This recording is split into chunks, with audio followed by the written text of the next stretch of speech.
Outro vídeo.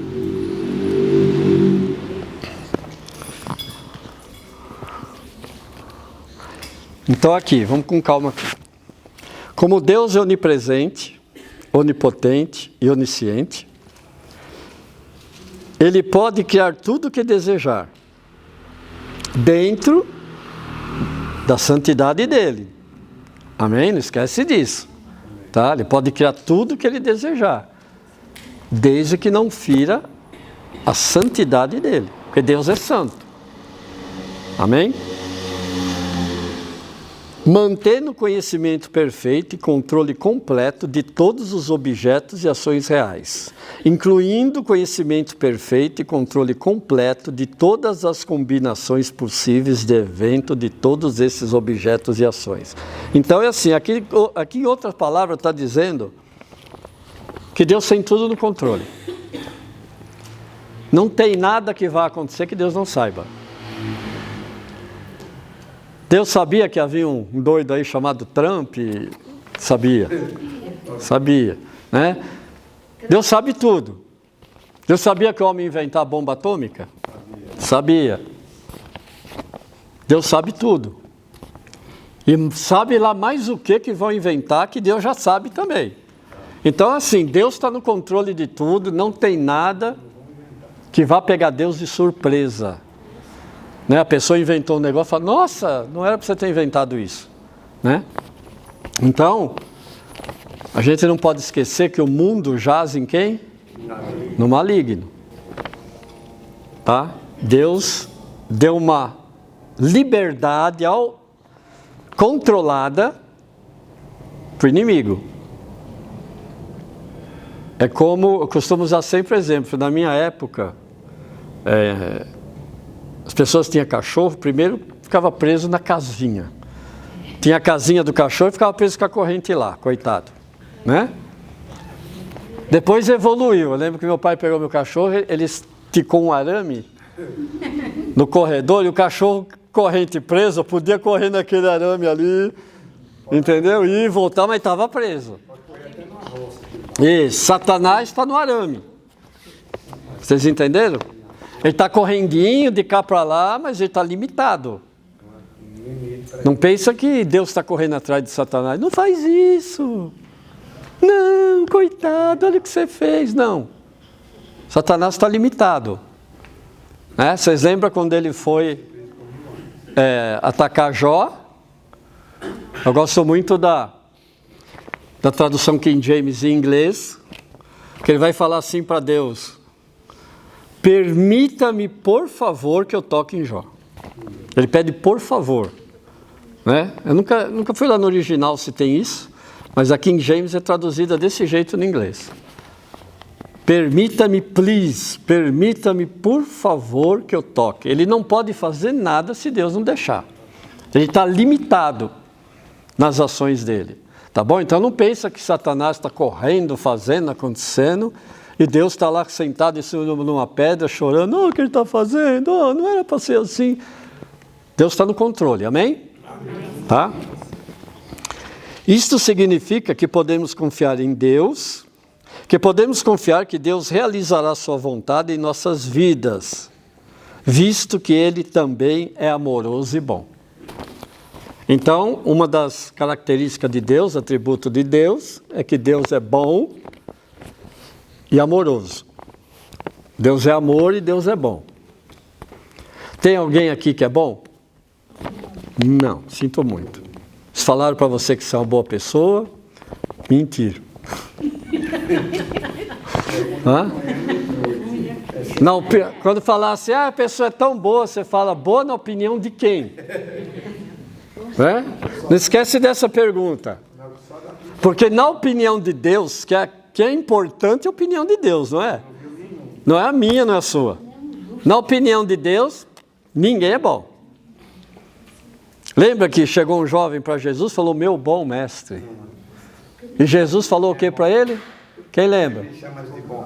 Por que você me chama de bom? Bom é só Deus. Né? Eu sempre falo, testemunha de Jeová, né? Um testigo de Jeová, Vai falar para você, tá vendo? Ó, Jesus não é Deus, ele falou que só Deus é bom. O que estava acontecendo aqui é que Jesus estava chegando para o rapaz e falando, você tem que decidir, porque ele falou assim, meu bom mestre. O que Jesus quis dizer para ele é assim, decide, cara, eu sou bom, eu sou Deus. O que eu sou para você? Isso é uma pregação boa aqui, né? Ah, eu gosto, Deus é tão bom, mas quem é? Ele é Deus? Ou ele é um, ou ele é outro? Ah, ele é meu mestre, não. O que Jesus estava falando para ele é decide, eu sou mestre ou eu sou Deus? Porque Deus, bom é só Deus. Por que você me chamou de bom? Eu sou Deus para você? Aí é que está. Depois lá em João 10 ele vai dizer, eu sou o bom pastor. Então ele é Deus. De novo, eu sei que já falei isso umas 1000 vezes, mas o ensinar é a arte de repetir. Tá bom? Está aí onde está escrito que Jesus é Deus. Lembre-se disso, tá?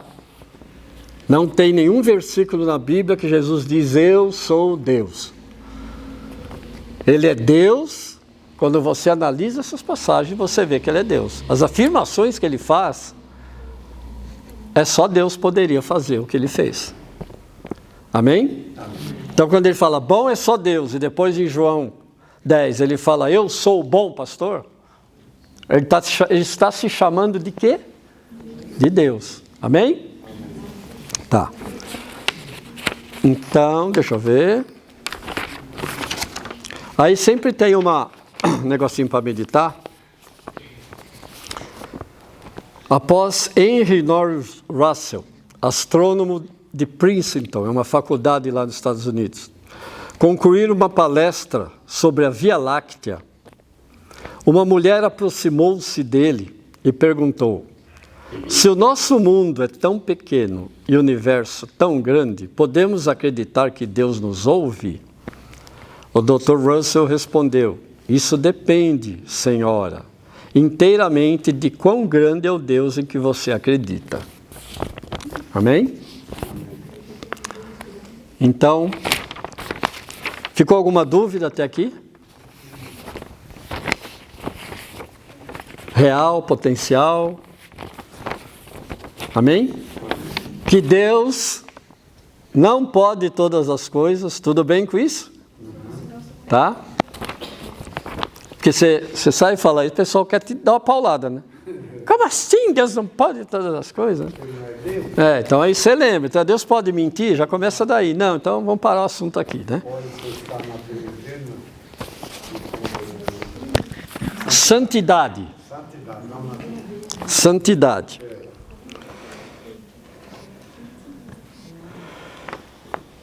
A santidade de Deus é um tema muito importante, pois compreende, aqui tem um erro a mais, a santidade de Deus nos ajuda a entender por que Jesus teve que morrer por nós. E por que aqueles que não são cristãos serão eternamente julgados. Santidade é o coração e o caráter de Deus. Então agora você começa a entender por que Deus não pode tudo. Deus não pode fazer nada que vá contra o caráter dele. Tá? Então, repetindo, Deus não pode tudo. Santidade de caráter é propriedade exclusiva de Deus. É a pureza e a perfeição imutáveis do seu caráter maravilhoso. Seu caráter é perfeito em moralidade, essência e pureza. Deus não pode pecar. Somente Ele é digno de adoração, honra e glória. Ele não pode ser nada além de puro e perfeito em todos os seus caminhos. Ele não pode melhorar ou diminuir em qualidade moral e pureza. Ele é santo. Então é assim, a gente pode dar uma melhoradinha no caráter, não pode? Deus não dá para melhorar o caráter dele. Porque ele já é o top. Não tem o que melhorar ali. Deus é. Né? Então, Deus é majestoso em santidade. Êxodo 15:11. Ele é santo. Isaías 1:4. Os anjos cantam diante de Deus constantemente com palavras: Santo, Santo é o Senhor dos Exércitos. Isaías 6, 3. Então a gente vai ver essa repetição: Santo, Santo, Santo, Santo é o Senhor. Tá? A gente sabe que pelo menos no hebraico e também no grego faltam algumas palavras de superlativo. Bom, boníssimo. Linda, lindíssima. Nesses idiomas que a Bíblia foi escrita, eles dão ênfase para colocar o lindíssimo, bonitíssima, inteligentíssimo, repetindo a palavra. Você é inteligente, inteligente, inteligente. Entendeu? Por isso que Jesus vai dizer assim: em verdade vos digo. Em vez de dizer, eu verdadeiramente. Então, algumas traduções aqui, depois, para a língua portuguesa, quando vai traduzir, pode até colocar, mas lá no original, repetia. Amém? Por isso que tem esse santo, santo, santo. Não tem o santíssimo. Santíssimo já é uma coisa do português, tá? Aqueles em sua presença estão na presença da santidade. Quando Moisés se aproximou da presença de Deus na sarça ardente, Deus disse: não te aproximes daqui, tira a sandália dos pés, porque o lugar em que estás é terra santa. Então Deus aparece para Moisés numa teofania, que a gente já viu aqui atrás, que são aparições, e Deus fala para ele: não se aproxima mais. E olha que é só uma fogueirinha ali no arbusto, hein? Manda ele tirar a sandália e fala: fica aí. O que aconteceria se ele se aproximasse mais? Morre. Entendeu? A santidade de Deus não permite que nada impuro chegue perto dele. Dá para entender isso? Deus é tão santo que ele não tem contato com nada que é impuro. Por isso que Satanás achou que ele venceu quando ele fez Adão pecar. Adão ficou impuro. E ele falou: ganhei. A sua melhor criação, que você mais ama, nunca mais vai chegar perto de você. Porque você não pode chegar perto de nada impuro. Amém? Qual foi a solução de Deus? O plano da salvação. Entenderam? Então Deus não chega... Nada impuro chega perto dele. Por isso que as pessoas vão para o inferno. Ninguém vai poder ficar na presença de Deus impuro. Nós somos impuros? O que nos purificou? O sangue de Jesus. Por isso que a gente vai poder ficar na presença dele. Quem não fez isso não vai poder ficar na presença dele. Porque Deus não aceita nada impuro perto dele. Amém? O próprio Deus é o ser perfeito, imutável e santo. Portanto, a santidade de Deus é o padrão imutável de tudo que é bom e perfeito. É o padrão ao qual todos os outros seres serão comparados. Olha só. Nós vamos ser comparados com esse padrão aqui. Alguém aqui dá para encarar? Ser comparado com a santidade de Deus? Pois é.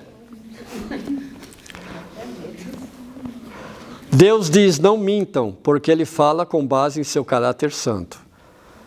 Ele não diz: não mintam, porque mentir é algo inteligente a evitar, mas porque Deus não pode mentir. Então Deus espera que a gente seja igual a Ele. Deus é o próprio padrão de justiça, é por isso que Deus diz: mas, como é santo que vos chamou, sede vós também santos em todo o vosso procedimento, porque está escrito: sede santos, porque eu sou santo. Que não é o Santos Futebol Clube não, o time do Pelé. Tá? Aqui é santo mesmo, de santidade, né? Então Deus exige santidade de nós. É possível essa santidade aqui na terra? Não. É obrigação nossa, cada dia, ser mais santo do que eu fui no outro dia. A salvação não depende de mim e de você, é um ato dele, mas a santidade depende.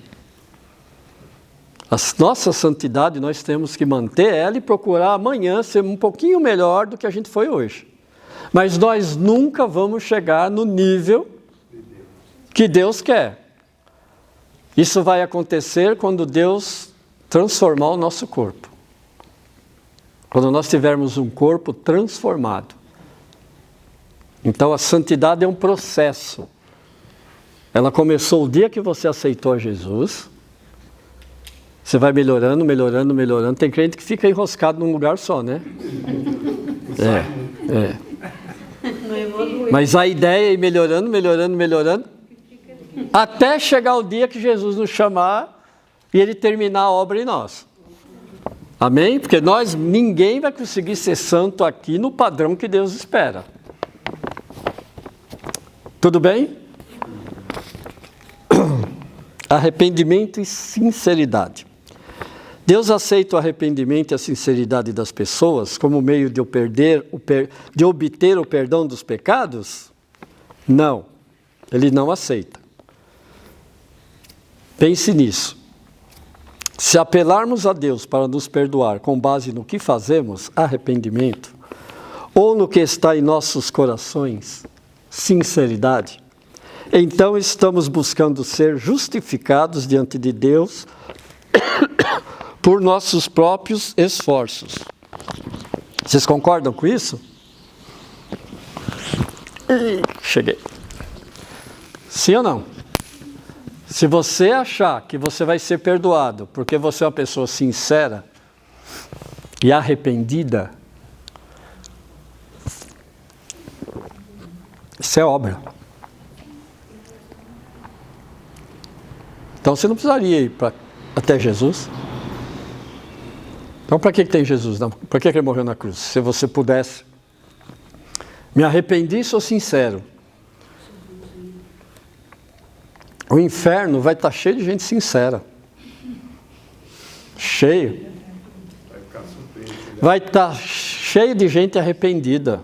E principalmente quando estiver de joelho diante de Deus sendo julgado. Eu me arrependo, mas agora é tarde. Tá bom? E isso equivale a orgulho. Então alguém achar que ela é... Não, eu vou para o céu porque eu sou uma pessoa boa, sincera e estou arrependida. Mas você continua sendo pecador. Sim ou não? Sim. Então não adianta. Isso daí é orgulho. Se alguém achar que ele vai para o céu porque eu sou bom, não bebo, não fumo, não traio minha mulher, vou de casa para o trabalho, trago o salário fechadinho. Antigamente, na minha época, irmão, eu recebia envelope o dinheiro, o pagamento, lembra disso? Eu também. Dava um envelope assim com dinheiro dentro. Né? Eu lembro que vi o carro da Brinks na empresa e saiu um cara com um carrinho, com envelope com dinheiro, o guarda com fuzil atrás, assim, ó. E o cara ia dando o nome, fulano, ia dando o dia. Daquela época, ele é bom, ele traz envelope fechado para casa, né? Chega um tempo que aquele envelope não comprava um quilo de feijão. Então, meus irmãos, só lembrando que a salvação é pela graça mediante a fé. Não é por ações. Não é porque você se arrepende, não é porque você é sincero. Né? A pessoa pode ser sincera e estar sinceramente errada. O fato é que nosso arrependimento e sinceridade não são suficientes para merecer o perdão dos pecados. Não podemos fazer nada em palavras, ações ou intenções sinceras que satisfaçam um Deus infinitamente santo. O único jeito é indo a Cristo. Senão, não vai rolar, amém? Se houvesse, então a justiça seria baseada no que fazemos, em vez do sacrifício de Cristo. Mas Jesus teve que morrer porque não podemos cumprir a lei perfeita de Deus. Por quê? Porque fomos tocados pelo pecado em nossos corações, nossa mente e nosso corpo. Está tudo contaminado. Corpo, coração e mente. Todo mundo concorda? Não tem como. Como não podemos fazer nada para merecer o amor e o perdão de Deus, Ele é o único que resta, que pode remover nossos pecados. É por isso que Deus teve que descer na forma de um homem, derramar seu sangue, lavar nossos pecados e nos justificar diante de Deus Pai, pela fé. A santidade de Deus é grande demais para aceitar qualquer coisa feita pelo coração ou pela mão do homem. Pergunta? Então, qualquer coisa que o homem fizer para agradar a Deus, o homem é manchado pelo pecado. Não tem nada que ele faça que não esteja contaminado. Então, a salvação tinha que partir de Deus, não tinha jeito. Não do homem. Todo mundo concorda? Não dá para ir para o céu fazendo as coisas boas? Não dá. Felizmente não. Outros deuses aceitam nosso arrependimento, obras e sinceridade. Os falsos deuses, cultos aqui, irmãos, é seita, tá? Os falsos deuses das seitas e religiões não cristãs, como o mormonismo, os testemunhos de Jeová, cristadelfianos, quase não tem no Brasil, mas tem, o islamismo, todos aceitam a sinceridade e o arrependimento do crente como uma condição aceitável para o perdão de Deus. Alguns dizem que nossos esforços, combinado com o sacrifício de Deus, nos traz a salvação, que é o caso da Igreja Católica. A Igreja Católica não crê na salvação somente pela fé. Ela é uma combinação. Já viu aquela história?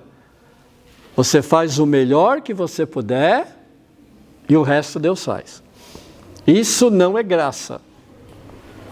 Não é a graça da Bíblia, tá? Outros negam Cristo completamente e exigem autorrealização, crescimento, sinceridade, pureza. Mas todos esses sistemas são falsos porque sua salvação se baseia em parte no esforço do adepto a essa crença. Somente no cristianismo, nosso esforço não tem valor merecido diante de Deus. A religião cristã é a única que diz, tudo que você fizer não vale nada diante de Deus. Não vai ficar confiando que você vai ser salvo, porque você é bom, blá, blá, blá, blá. Tudo isso que eu já falei. Se não tiver o sangue de Cristo aí, se não tiver a graça de Deus pela fé, só pela fé, sem obras, não é cristianismo. Não é cristianismo. Somente no cristianismo nosso esforço não tem valor merecido diante de Deus. Isso demonstra a santidade absoluta de Deus, do Deus do cristianismo, que não aceitará nada além da perfeição. Visto que a única maneira de ser perdoado é por meio de Jesus, que é Deus em carne, todos os que não participam de sua obra expiatória permanecerão sob o julgamento de Deus.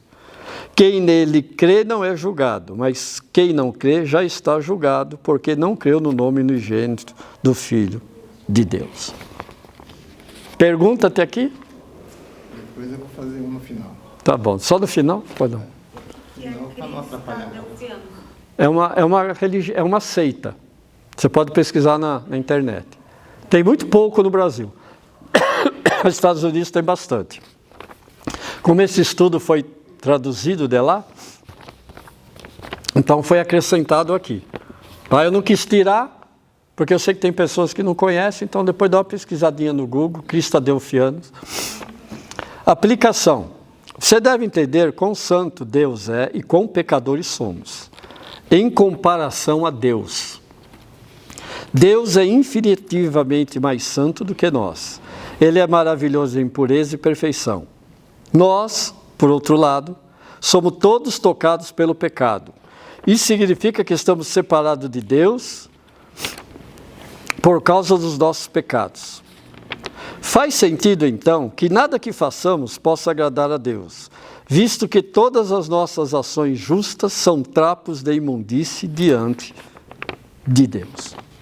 Tudo aquilo de justiça que eu achar que eu faço, e Deus vai aceitar sem eu ter passado por Cristo,